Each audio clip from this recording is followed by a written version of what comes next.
Cashflow Diary podcast, episode 496. Welcome to yet another exciting episode of the Cashflow Diary podcast, the podcast that teaches you insider tips, tactics, and strategies for creating leverage streams of cash flow into your life. Learn from top-performing entrepreneurs, business owners, investors, and thought leaders from across the globe as they share their secrets to success. Like what you learn on this and other Cashflow Diary podcast episodes? Go to learninvestingnow.com and sign up to receive powerful tips and information that will help you succeed as an entrepreneur and investor. Now, here's your host, investor, entrepreneur, business owner, educator, speaker, author, and master facilitator of Robert Kiyosaki's cash flow game, Jay Massey. All right, ladies and gentlemen, welcome to another episode of the Cashflow Diary podcast. I'm your host, Jay Massey, and I'm glad that you are here today because you have heard me say it before. And yes, I will say it again, because here's what I know. Some of you may not have actually heard it, but more importantly, it bears repeating. Where you start is not necessarily where you stay. See, when you start out in business, you may be in position A, job A, business A, but what's most important is to understand this fundamental truth. You and I, we will never out-earn our personal growth, which by definition means we should always be growing. Yes, you may have gone to college, but guess what? You have to keep growing. You may have a PhD like me, public high school diploma, but you still have to keep growing. At the end of the day, when you are an entrepreneur, we go out there, we create value, and we do it using the skill sets and talents that we have been given. And I hope you just go gain more and more. And today's guest is a perfect example of doing exactly that. I have with me none other than Nely Galan. She's the former president of Telemundo. Yes, the television station that you know and love. But most importantly, serial entrepreneur, author of a book, Self-Made, which I think is interesting because for those of you women, I am talking to you right now.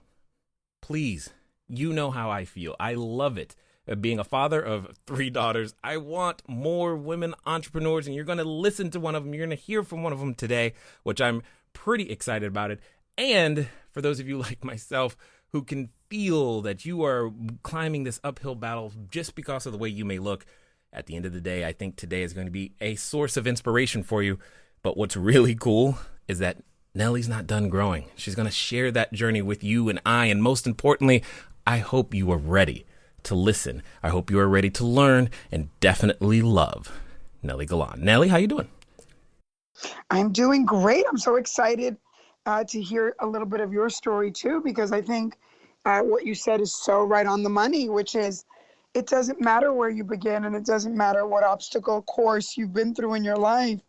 The great thing about self-made is that it's a mindset, and it's a mindset that, even if my friends say to me, does that mean you don't believe in God? And I go, no, God made me. But if I don't help God out, if I don't DIY myself all the time, if I don't make myself over, and if I don't take complete personal responsibility for my financial well-being, for my happiness, for everything in my life, it's not going to work. Now, this being the first time that you're here, before we get too far deep into it, I have to ask you the same question I tend to ask everybody else the first time that they're here. Are you ready? Mm-hmm. Yep. Okay. I tend to look at today's entrepreneurs a lot like yesterday's superheroes. Batman, Robin, Wonder Woman, Superwoman, etc. You get the idea. Because I think entrepreneurs and superheroes have a ton of things in common, chief among them. Occasionally as an entrepreneur, I can envision myself using our products and services, flying around town and saving and rescuing our customers one sale at a time. And yes, I probably am wearing a cape. Now, also like a superhero, an entrepreneur has a beginning. So if you think about Spider-Man, for example, there was a time, he was just a kid going to school, doing his thing, trying to take some photos, get some pizza money. And then one day something special happens to him. He gets bit by a spider, discovers I've got this superhuman ability, and he gets to choose to use it for good or for evil. So my question to you is as follows. Before Telemundo, before the Adelante movement, before your book Self-Made, before everything we know you for today, what we want to know is, who is Nely Galan? I will tell you. So I'm an immigrant.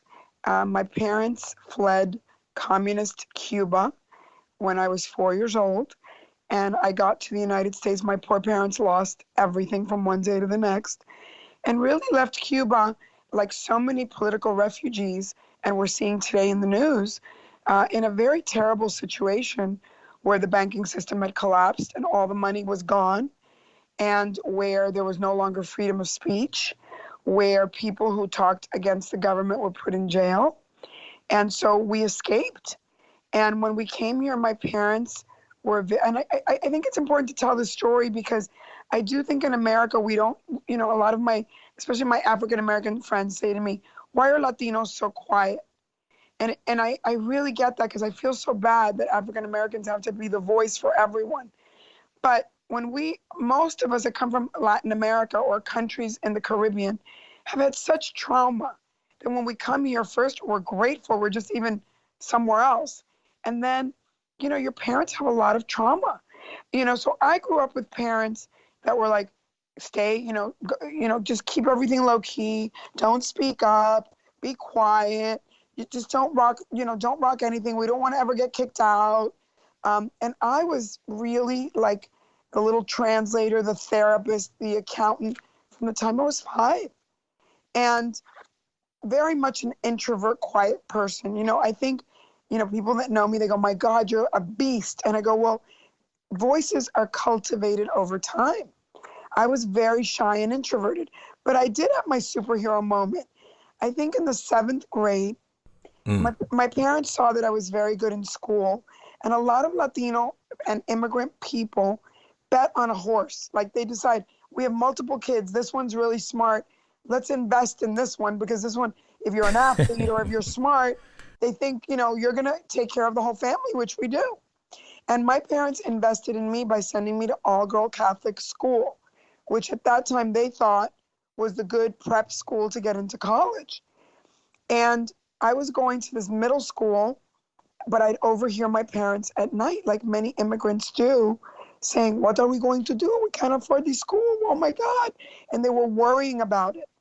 And I think one of my superpowers is when you're the kid of immigrants and you see your parents who love you so much, who want the best for you, have sacrificed for you, struggle so much, you become a very empathetic person. You walk in the shoes of people who have less than you.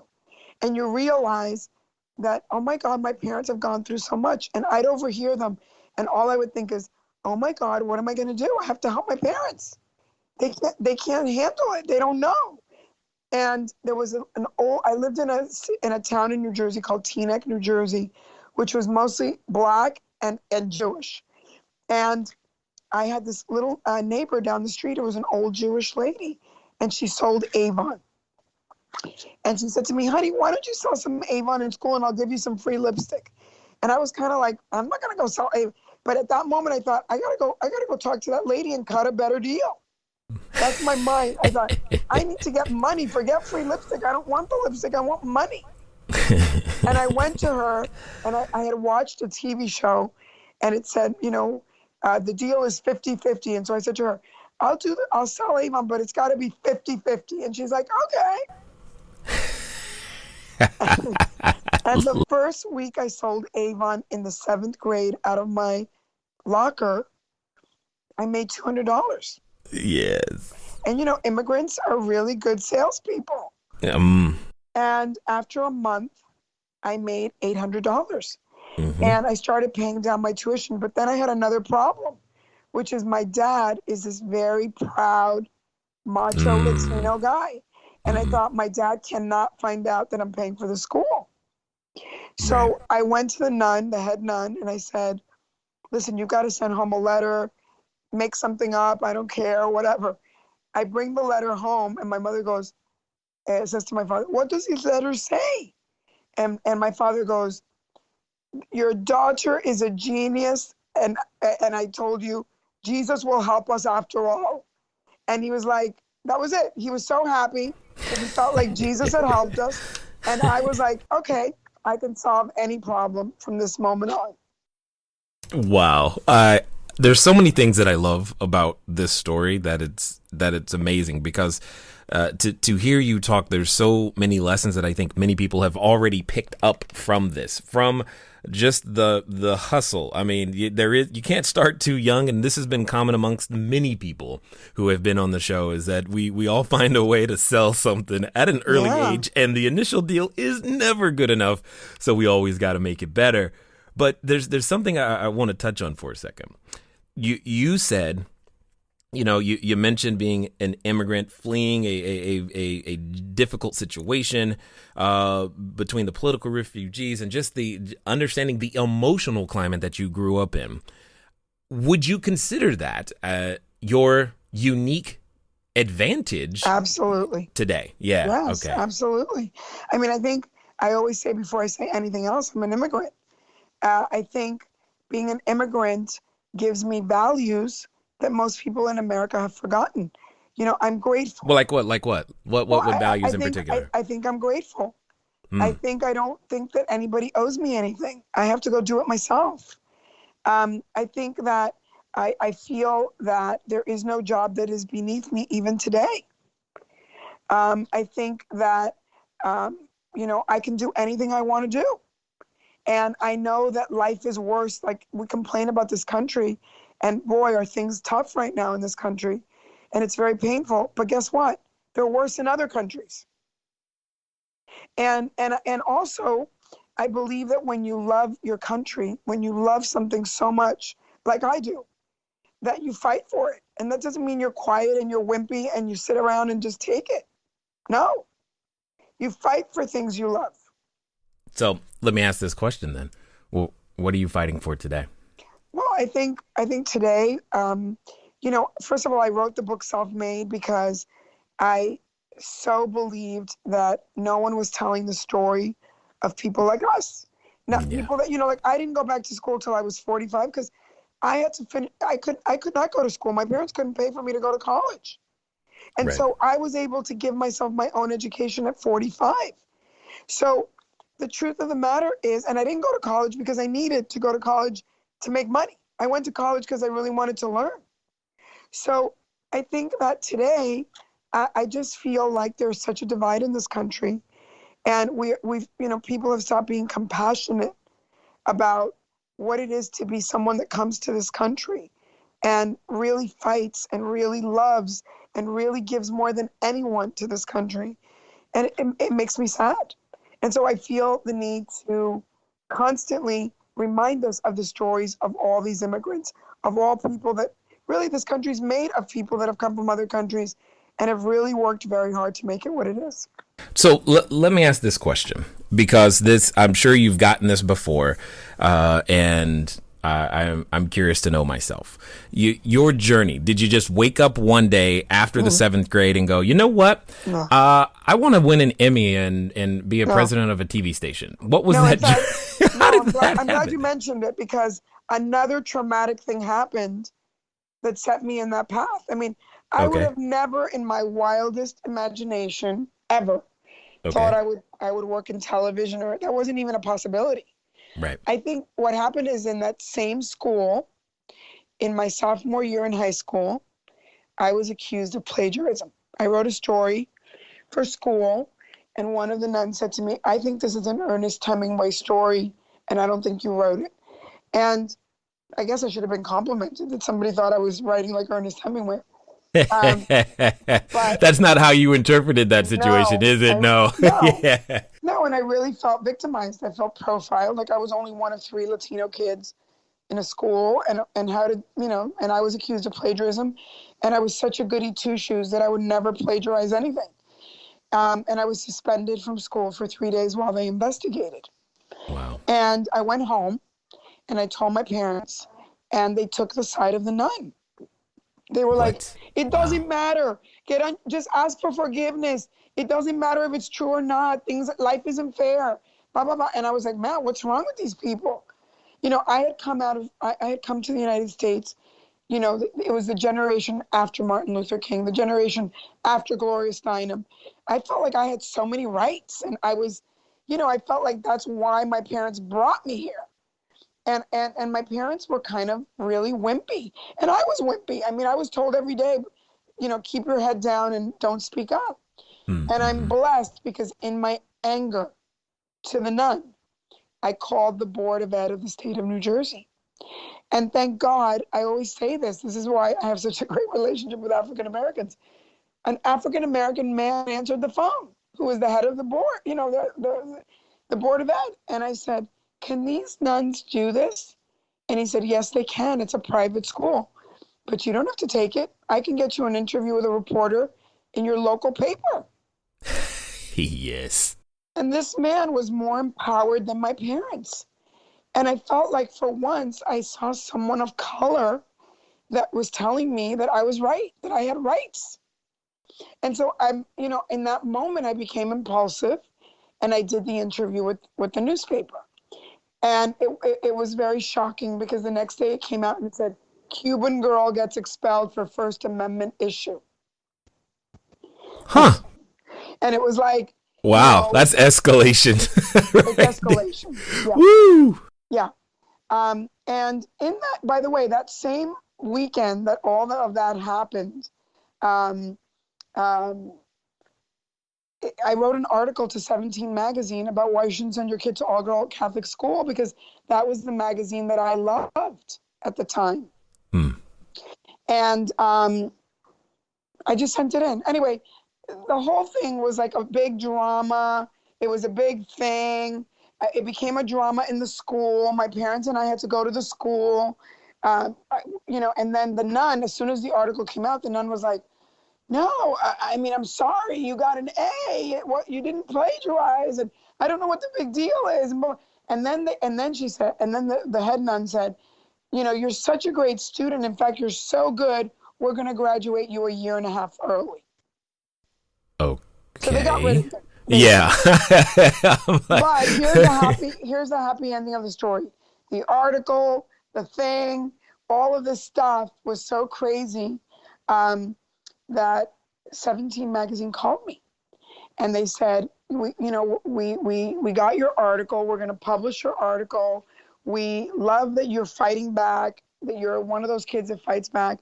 And we're going to offer you the youngest guest editorship in the history of 17 magazine. So wow. At 15, I started taking college classes and I went to 17 magazine in New York City every day. And I started, a whole other career. And because of me writing an article for the magazine, and they kept asking me to write articles because I was, the young girl, 60 Minutes was starting the teenage version of 60 Minutes for Saturday mornings on TV.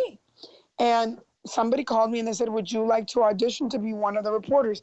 Thinking that I was like 19, not thinking that I was 15, 16, And by that point I was 16, almost 17. And I went and I auditioned and I became Lisa Ling. I was, I was like this young reporter. And I had to move to Texas because they were going to do it out of the CBS station in Texas. And I was like, told my parents I was moving, and my parents were like, you cannot leave, blah, blah, blah, blah. And I'm like, guys, you don't get it, but this is a once in a lifetime opportunity. I have to go. And I always say karma is kind of a bitch because I left my parents both crying hysterically, which I always tell the story because so many, again, people of color and immigrants and people that are traditional, they sometimes don't go and find their path because we all have to take care of our parents. And my mother said to me, like later when she read my book, she said, you know what? Thank God you left. I was so sad, but you knew better than we did. Thank God you left that day because I learned English. I learned how to drive. And it changed the course of your life to such a degree that you could help us. Yeah. And what I'm liking about hearing you in this journey is that the subtitle of your book, Becoming Empowered, Self-Reliant, and Rich in Every Way. I can hear this in your story as you continue to talk. Now, I'm curious to know something though. You've had the opportunity, obviously, in television, and you've got, the Emmys, you've done a lot of things. Why all of a sudden this journey into real estate? Help me understand. I'm just going to assume that you've got a plan, a master plan that you were still executing. Yeah, I think that when I started in television, first of all, I do have to tell you the story how I started really in Telemundo, because I think it's a very good story for your listeners. I was a reporter, teen reporter, and I got an incredible offer at 19 to go to CBS Network. And I was, and I had not finished school at all. And I was on this track to being this Latina network correspondent. And I was put on this program to be a stringer and go all over the country and just that means you do a lot of interviews that get put in the nightly news and you're not in them. They're kind of like, you're kind of like a factory worker doing a lot of interviews, but it's teaching you how to interview. And one of the people I interviewed was a man named Norman Lear, who was a very big producer in television in the 80s. And he's like, what nationality are you? And I said, I'm Latina. And he goes, my partner and I just bought the first Spanish TV station in the United States. You should come and work for us. And I said, sir, no offense, but that's kind of like, to me, anything Latino, anything Spanish was like beneath me. I wanted to be at CBS and be a network correspondent. And he said to me, I said, sir, no offense, but I'm on the way to being a network correspondent at CBS. And he said, young lady, are you rich? And I said, no, I'm not. And he goes, well, I'm rich. And he goes, and I'm telling you, do you not know the Latino market is going to be a multi-billion-dollar business? And that if you're employee one of the first Spanish TV station, you will be a very wealthy woman. And I was like, damn. Right. And I always say, and I think this is a big key to the story. I think if I was my son today, who's had many more opportunities than I had, I might have gone for the ego thing, which would have been to be talent. But in that moment, knowing that my parents had no money, knowing that I had no money, I went for this man that sounded smarter than me, and I became employee number one of Channel 47 in New York, which eventually became Telemundo. And I want your listeners to hear that, because in life, when you take a risk, when you do something from your pain, from your culture, from your, it's like what happened in hip hop.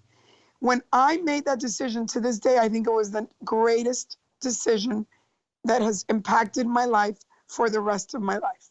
Indeed. And I've seen a number of times and situations in which, as an entrepreneur, you will make a decision based upon, we'll call it the short-term financials, as opposed to the actual opportunity that's before us. Because we may be looking at, well, I know I'm going to get paid tomorrow if I do this. But yeah, that's big, but that's for someone else. And we may not consider ourselves, quote unquote, worthy of what someone else could be literally speaking to us about at that moment. And you were able to put yourself in a situation and go, yeah, that's me. That's exactly what I want. And I don't know how it's all going to work, but you were willing to go down that path. So I guess my question is, how did you manifest the best ways of being able to make such a decision with such limited information? Hello there, entrepreneur. This is Jay Massey, and what I want to say to you is that the number one mistake that I have ever made in business, number one, has been waiting too long to do the books, waiting too long to get the bookkeepers, the accountants, the CPAs, the CFOs involved, and I don't want you to make that same mistake. That mistake cost me over six figures, and now for a significant discount, you have the ability to get your books together using FreshBooks. So what I want you to do is I want you to go over to gofreshbooks.com/cashflow diary. Again, that's gofreshbooks.com/cashflow diary. FreshBooks is the easy to use software designed to help you, the small business owner, the freelancer, get organized and save time on invoicing, getting paid faster, keeping those books in order so that it becomes a bonus for you to do your taxes as opposed to a burden. Go over to gofreshbooks.com/cashflow diary and get started today. And now let's get back to the rest of the story. I think I've always been an old soul. I've always been very grounded. And again, being empathetic to other people, I realized, you know what? This guy is telling me truth. He's speaking truth. And he seems like a grounded, solid person. He didn't seem like he was not a flaky Hollywood kind of person. And, and I went to work for him. And now I'm going to answer your real estate question. How did real estate happen to me? Well, again, I was employee number one. And it was a rinky-dinky little, it's like what you would think a college radio station would be. Rinky-dinky little station. And I noticed that Norman and his partner, all they cared about was, let's buy a building. Let's buy a building. Let's. And I noticed that, wow, these people care more about the building the thing is in than almost the thing. Like, yeah, you run the thing. We don't care, but we want the building. and I just, it was like note to self kind of thing, right? And then his partner, Jerry Parencio, who just passed away a year ago, was also a boxing promoter. And so he would always say to me, listen, it's Saturday and Sunday. Do you want to take some celebrities to the boxing match? Because I can't go, whatever.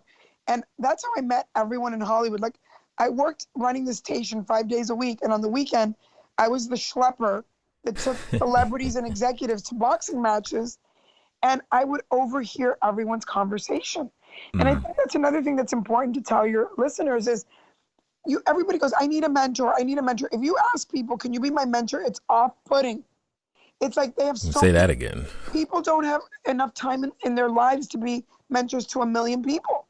What you have to do is put yourself in the line of mentor people and volunteer, work late, do whatever it takes to overhear their conversations. That's the key to life. Yeah, I almost wish you could like see the size of the smile on my face right now, because you are at the same time educating so many on exactly how to make it happen, and reminding me myself of this, because this is exactly what we still do today. Because you can put yourself in the path of opportunity if you're willing to do what it takes, which is code for work in ways that may not seem conventional. Because I was taught a long time ago, you're going to get paid. You may not get paid today, you may not get paid tomorrow, but you're eventually going to get paid for work you did today, so long as you're doing it in the correct ways and for the right people. And these are all things that continue. So when it comes down to, you've got a lot of things going on. And recently I was actually telling my wife, who has, multiple degrees, comes from a family full of degrees and all this other stuff. I was like, what I think would be fun is for me to go to, because I am now actually interested in certain subjects in college that are taught in college. And I'm just like, I think it would be fun to do that. And she looked at me very weird because, I'm just not the college type, but I still want to learn more things. So Yeah. I'm curious, you said you made the decision to go back, and you now have a master's and a doctorate. Where did that come from? Was it the same thing or something else? I think similar, but a little different. I think, so to get you to what had happened at that moment, a lot of things had to align for me to go to school, because I'm an immigrant. I would never give up work, right? Right. So I think what happened is, just to take you up to how I got there is, so I ran this little TV station. I worked my way up. Along the way, that little station became Telemundo. I ended up being the first woman to ever run a Latina to run a TV network.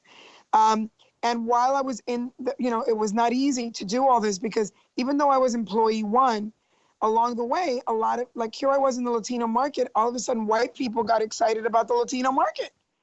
All of a sudden, there were less Latinos and more white people doing Telemundo. Right. And so there was a lot of competition. So all of a sudden, everybody learned to speak Spanish. Is that what you're saying? All of a sudden. And even didn't speak Spanish and still thought they knew. Yeah. So I think what I did is, I think there is no bad job. I just thought, this school is my business school. And I'm going to learn what everybody's doing wrong. I'm going to be like a mastermind. I'm just going to observe. And sooner or later, I'm going to always have the right answer. I'm going to always have the right thing. And that's what I did. And I ended up running the network. So I don't want people that work in companies and are not entrepreneurs. Not everybody is an entrepreneur day one. And sometimes you're just an entrepreneur as a side hustle. And sometimes you're entrepreneurial in your investments. But regardless, every day of your life, in whatever crappy job you have to think, this is my business. What would I do? What are they doing wrong? What are they doing right? Write it down. You have to be studying every day of your life. And I think it is good to be in corporation sometimes, because you really learn. You can fast track your learning if you pay attention. Oh, very true. So later on, we sold the company. I became Latina Tyler Perry. I produced 700 TV shows. I also started a business launching TV networks around the world for American companies. So I've done like ESPN, HBO, Fox in Latin America and in other countries. And in 2008, when the economy crashed, I had been called by NBC to be on Celebrity Apprentice. I'm the first Latina that was on Celebrity Apprentice. And NBC called me because they said, we need someone. Donald Trump has a lot of issues with Latinos, and we want someone who is fierce and who can talk back to Donald Trump. And over the years, I had worked for 7 billionaires as my clients. I knew how to talk to tough billionaires. And I went on the show, and he yelled at me in the first episode, and I sort of talked to him. I put him in his place. And he was like, I like you. Stay on the show. We're going to fight so much. We're going to get great ratings, which I think tells you everything about Donald Trump. But anyway, I came off that show, and my son was 8 years old. And I had really gotten all these calls from Fortune 500s to speak, because all the multicultural women were like, we want to meet that girl. Who is she? She's not an actress, but she's like self-made. And I did that tour, and the economy had crashed, and so many of the shows I was producing were like put on hold, like it happens in TV. And at the time I said to, my husband, I was panicking, and my husband said to me, what is your problem? Why are you freaking out? You don't have to work another day in your life. And I said to him, oh my God, that's not true. And he goes, it's true. He bought all these commercial buildings, because again, once I started making money, I thought to myself, again, Norman Lear and Jerry Printer said, when you make money, don't waste your money on bling. Buy buildings. Buy buildings, and someday the buildings will be worth more than your business. So I had always had this parallel track of mission, which was my TV shows and my, me doing my Latino programming, and then money. And I was taking all the money and investing it in buildings. And by the time 2008 came along, I had 16 buildings, and I had made 5 times the money in real estate than in TV. And I could live off of the rents of my commercial buildings. Exactly. And that when it comes down to it, I hope everyone's listening. You work your business, whatever that is. And as you do study, you can study economic history. You can study whatever you want. You will find this is a very similar pattern. I mean, we get the privilege of using our genius in any way, shape that we can. Yours obviously came out in the realm of television. It's not like you knew that it just happened, and you were willing to respond and say yes. Correct. when the opportunities came.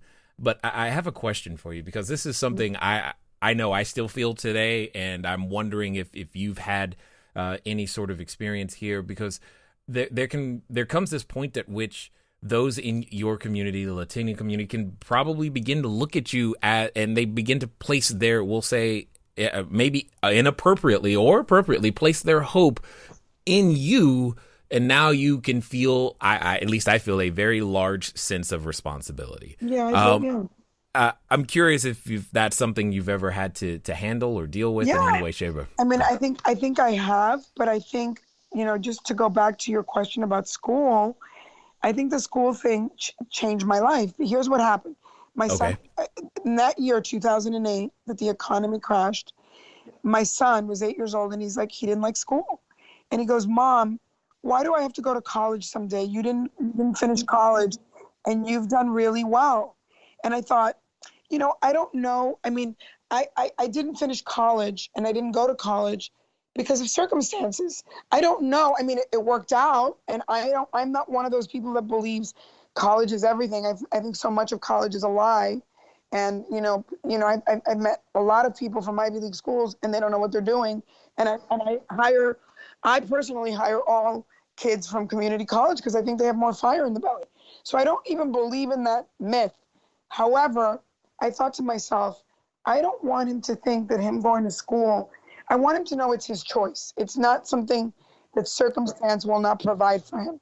And so I thought to myself, and my husband at the time said to me, if you had one regret in your life, if you were to die, if you had cancer right now and died in a year, what would be the number one thing on your bucket list? And I said, going to school.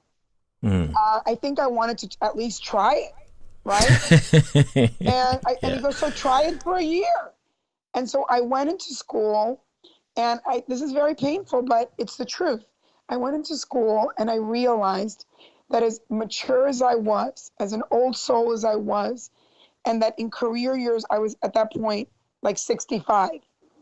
I realized that I had that the things that were holding me back to even be greater is that I had never really lived through the phases of my life.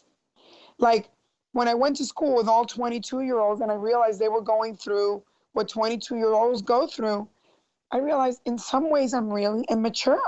Emotionally, I'm immature. And I think the whole reason for school in hindsight was for my emotional self to catch up to my intellectual self and my hustle self. And I had the time to really look at my life from above myself. I chose psychology school. I had the ability to heal my traumas. I had the ability to realize that as much as I had on my own chutzpah, as my Jewish friends would say, really gotten very far, my damage, my trauma, my issues were still holding me back. And I realized that to go to the next level of life, I had to clean it all out. And I think in the years I went to school and I went for a year and then I decided, no, I'm doing a master's and a doctorate. I wrote a dissertation on women of color and how we were not, how all of a sudden we were doing better in entrepreneurship than working for other people because the system in America doesn't really respond to our traumas and our issues. And so I wrote this dissertation, and I realized when I wrote the dissertation that I had written what I needed to do next. So in answering your question about the community, I realized that the reason those women were calling me after The Apprentice to go speak at all these companies is because if we don't see people like us and not people that are all actresses and athletes, people that have really worked hard, people that are willing to go back to school, people that are doing all these things, if we don't see it, we can't be it. And so I realized that to those who much is given, much is expected. And I had already made money. Not that I didn't want to make more, but I had made enough money to retire if I wanted to. Right. And so I thought, I have to focus on these women. I have to focus on Latina, African American, Asian, Middle Eastern women, Indian women. I have to focus on these women that in this country are not seen. And at that point, having gone through school, I realized the answer is economic empowerment, period. That's the answer. Everything else, we're talking about Me Too, time's up, blah, blah, blah. Great. I'm sorry, but if you have FU money, you don't put up with a lot. Right. So to me, I felt like my mission and my purpose for the rest of my life, and the reason I chose women, and listen, so many men come to all my events. The reason I chose women is because I had so many statistics that women that are multicultural bring the money home. They change their communities. They influence the children. And I realized it is a family system problem, which is what they teach you in psychology. So in order to change the family system, I have to change the women.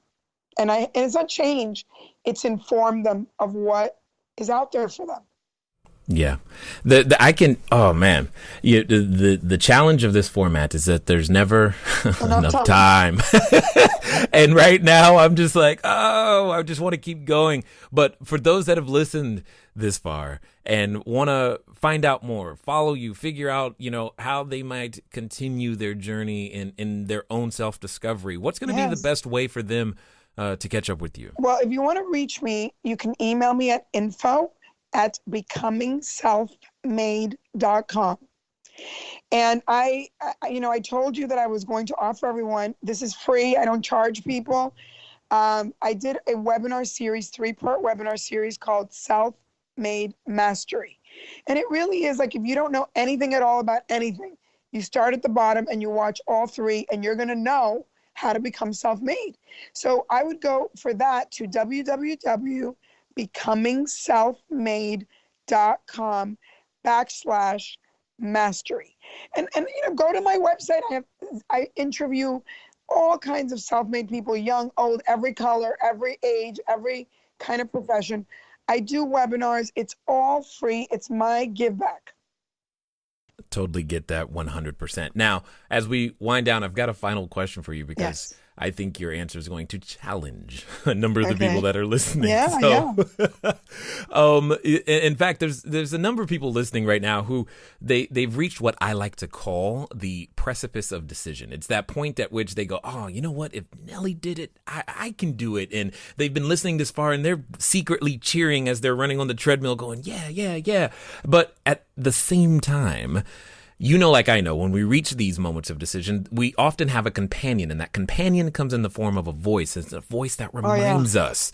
It says, are you sure that's not going to happen? Do you understand who you are in the world right now? No one's going to buy anything from you. No one's going to listen to you. You have no authority. Yeah. And it reminds us of all the things and why it won't work. And for some people, they're related to that voice. Yeah. So my question to you is as follows. Let's pretend that this time it's going to be different, Nely. They're going to actually follow through, and they're going to follow through in the next 24 to 48 hours. Mm-hmm. What would you suggest that they do? This is easy. I think I have to tell you all that I'm a turtle. I have not done anything quick. I think that what gets us down and why we begin things and never finish them is because we see people and we see like the grand success of the person. And life is in baby steps. I'm going to tell you right now, on Sunday, take 1 hour, your next Sunday, 1 hour, and take something out of your closet and sell it on eBay or Amazon. It takes literally 5 minutes to do that. Take a picture, put it up. If you don't know how to do that, get your kid to do it. I think we all have to have a side hustle 1 hour a week. If you have a car that's sitting there and it's not working and somebody isn't Ubering or lifting on it or whatever, it's depreciating and you're wasting that asset. If you have an extra room in your house, you should be Airbnb-ing it, or you should be, if a garage is available, start with 1 hour a week. That's it. You're going to get addicted. And that money has to be put away, and you have to save 2 years of salary, which everybody says, I can't do. Well, I've done it a million times. Yes, you can. You have to sacrifice and take baby steps. So I'll tell you what I do, because I think it'll help you all. Every January 1st, I say, what are the 3 things I'm going to accomplish this year? And I don't mean 20 things, 3 things. And sometimes it's like a girly thing, like laser hair removal is one of the 3. It doesn't have to be grandiose, okay? It could be, I'm going to lose weight. It could be, I'm going to whatever. And it could be, I'm going to make $1,000 on a side hustle. Whatever it is, 3 things. I break it down, and every month I go and I do my month list. What are the 3 things I'm going to do this month to get to do those 3 things? And I break it down to 3 things a week. Every Sunday, I write down, what are the 3 things I'm doing this week to get to my goal? And then every day, what are the 3 things, little things I do every day? Life is in baby steps. If you break it down, you can't believe what you accomplish in a year. Love it. I love All of it. As I said, I knew it would challenge people, and that's exactly what I was after. So, and I definitely appreciate the way you attack life, the way that you have approached everything that you have done and are doing and continue to do. And I definitely want to thank you for taking the time to invest your heart, because I can hear it when you speak, and your knowledge, your wisdom, and your insight here with us today at the Cashflow Diary. Thank you so much. And thank you for what you're doing. It's so important. I want everyone to hear that the most important thing we can all do is build wealth, not to buy expensive things, but to change our families and our communities. And it's urgent. We have to do it. All right, ladies and gentlemen, you know what time it is. It's time for you to move at the speed of instruction. What does that mean today? Today it means becoming selfmade.com. Why? Because it is your turn. Wealth is for everyone, and that means you. And you and I get the privilege of taking action each and every day towards those goals, becoming the best version of ourselves that we were originally intended to be. And here's the best part. You heard it said. It happens in baby steps. Ladies and gentlemen, it's been fun talking to you today. I look forward to talking to you soon. Until next time.